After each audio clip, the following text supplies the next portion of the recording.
Hello दोस्तों, welcome to study revolution. Study revolution इस YouTube channel पे आपका सबका स्वागत करता हूं। आज हम मॉनेटरी पॉलिसी कमेटी के बारे में, शॉर्ट में इसे एमपीसी कहते हैं, हम मॉनेटरी पॉलिसी कमेटी के बारे में सखोल डिस्कशन करने का प्रयास करेंगे और देखेंगे कि मॉनेटरी पॉलिसी कमेटी की जरूरत क्या है, कब ओरिजिन इसका हुआ है और एग्जैक्ट मॉनेटरी पॉलिसी कमेटी काम क्या करती है। इस सब के बारे में हम डिटेल में इस लेक्चर में डिस्कस करने का प्रयास करेंगे।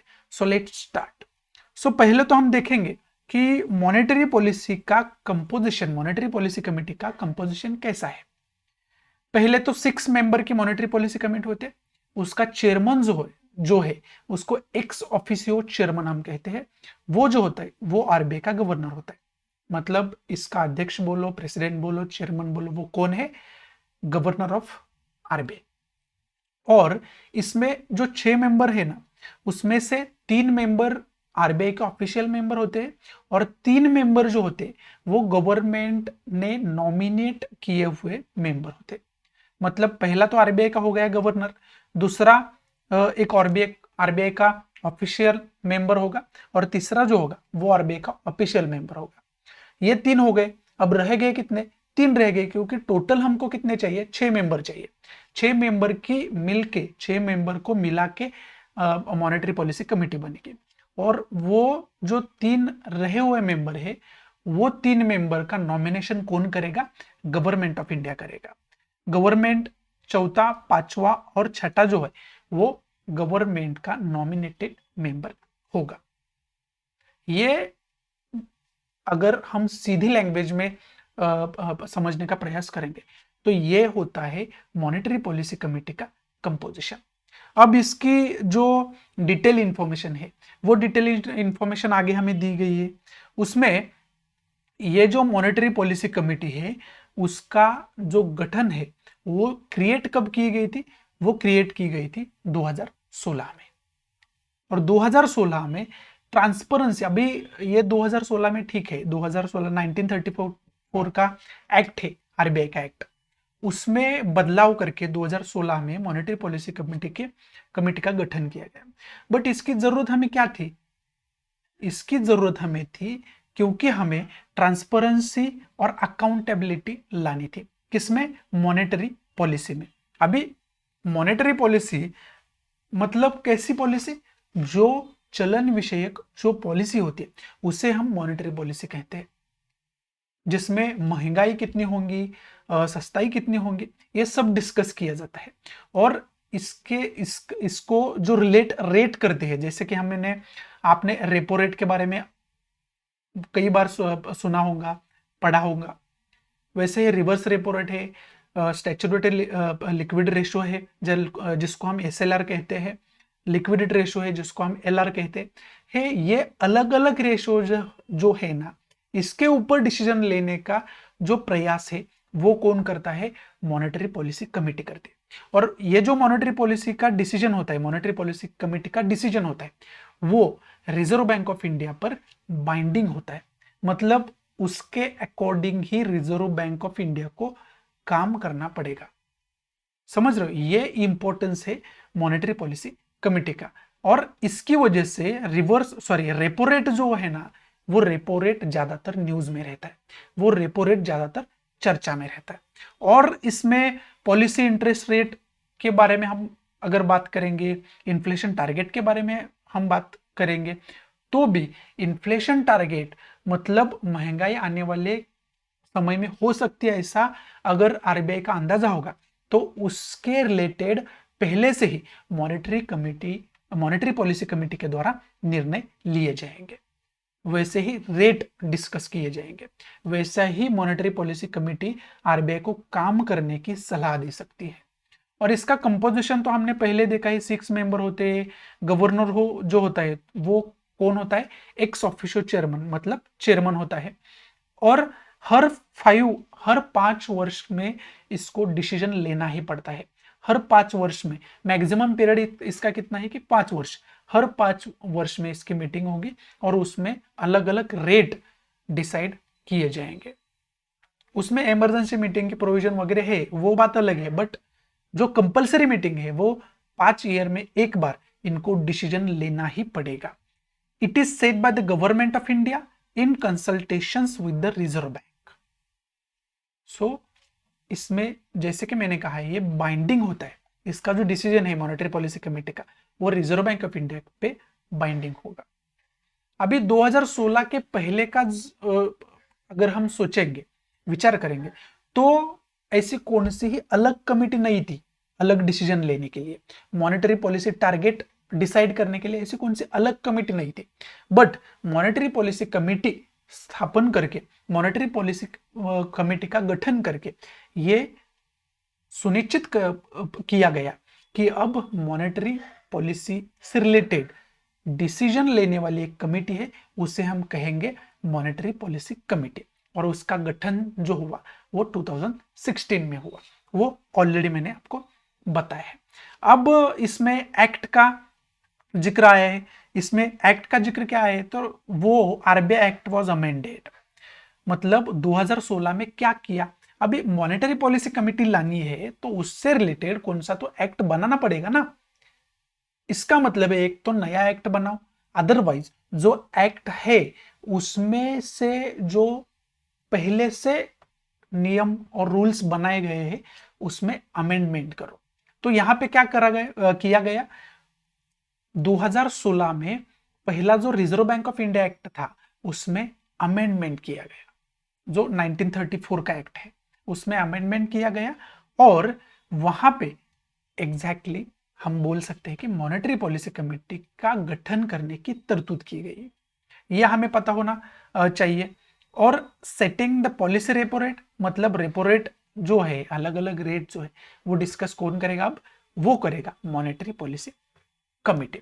और यहां पे दिया है current and evolving macro economic situation, मतलब अब ये मॉनेटरी पॉलिसी कमेटी डिसीजन लेंगी, अलग अलग रेट डिसाइड करेगी, वो किस बेसिस पर करेगी, वो इस बेस पे करेगी कि आजकल हमारे इंडिया की जो इकोनॉमी है उसमें क्या चल रहा है, उसमें क्या हमें डिसीजन लेने की जरूरत है, ये सब स्टडी करके इस आधार पे ये मॉनेटरी पॉलिसी कमेटी जो है वो डिसीजन लेते हुए हमें दिखेगी।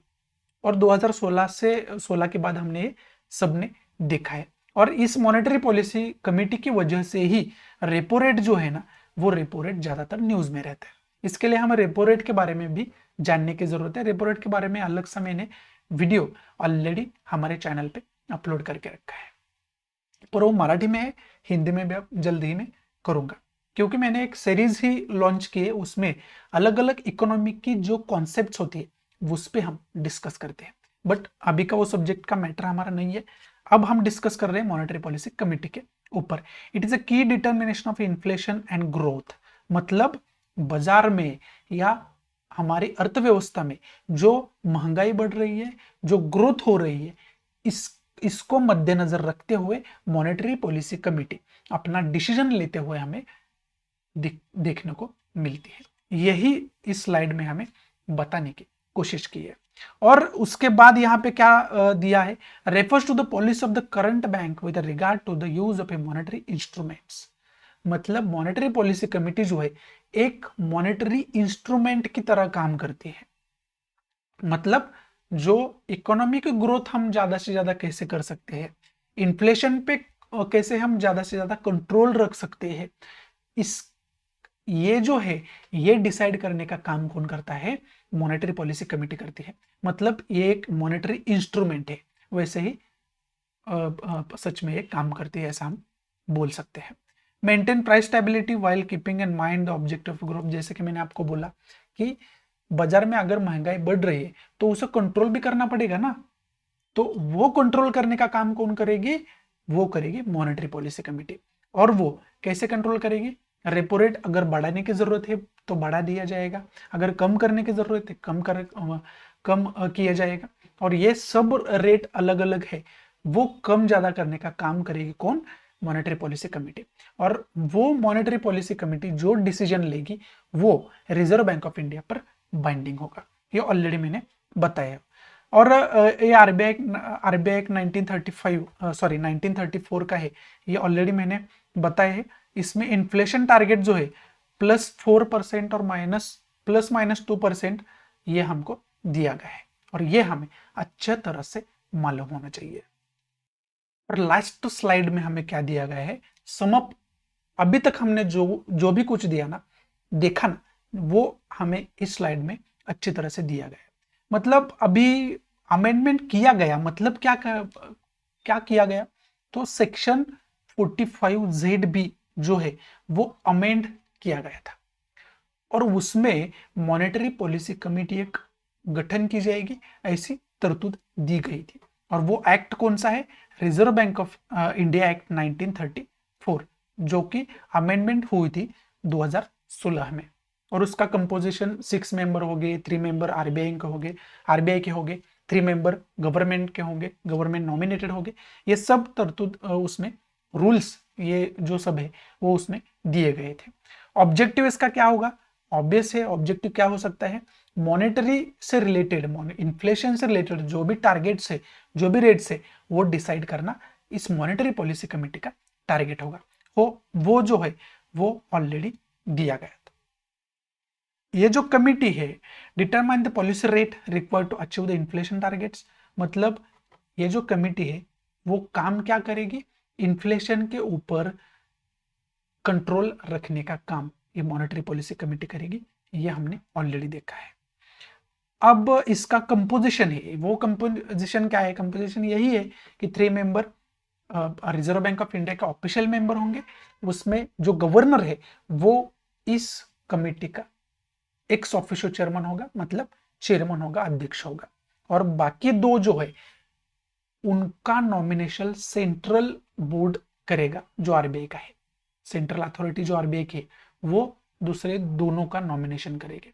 और बाद में रहते कौन, बाद में 3 गवर्नमेंट के मेंबर रहते हैं, उनका नॉमिनेशन गवर्नमेंट के द्वारा होगा, बट उनका क्वालिफिकेशन क्या होना चाहिए, वो एक्सपीरियंस्ड पर्सन और नॉलेजेबल पर्सन होने चाहिए। किस फील्ड में, इकोनॉमिक्स होगा, बैंकिंग होगा, फाइनेंस होगा और मॉनेटरी पॉलिसी होगा। इस चारों में से एक कम से कम फील्ड में वो क्या होने चाहिए, क्वालिफाइड पर्सन होने चाहिए। कुछ तो उन्होंने उस फील्ड में काम किया होना चाहिए, वो और स्टडी की होनी चाहिए। ये सब हमारा आज के लेक्चर का समाप्त। आशा रखता हूं कि मैं अच्छी तरह से आपको ये सब मॉनेटरी पॉलिसी कमेटी के बारे में अच्छी तरह से समझा पा सका हूंगा। अगर अच्छा लगता है तो ज़्यादा से ज़्यादा हमारे स्टूडेंट्स को ये शेयर करिए। अगर आपको बेनिफिशियल ये लगता है तो लाइक ज़रूर करना, अगर नहीं लगता तो डिसलाइक कर दो। और डिसलाइक क्यों किया, एक कमेंट बॉक्स में मुझे बताना ना भूले, क्योंकि आपके कमेंट के बेसिस पे मैं उसमें इम्प्रोवाइजेशन करने का प्रयास करूंगा। और यहाँ पे मैं आपकी विदा लेता हूं। मिलते हैं हम ऐसे ही इंटरेस्टिंग नए नए लेक्चर्स में। तब तक गुड बाय, टेक केयर, जय हिंद।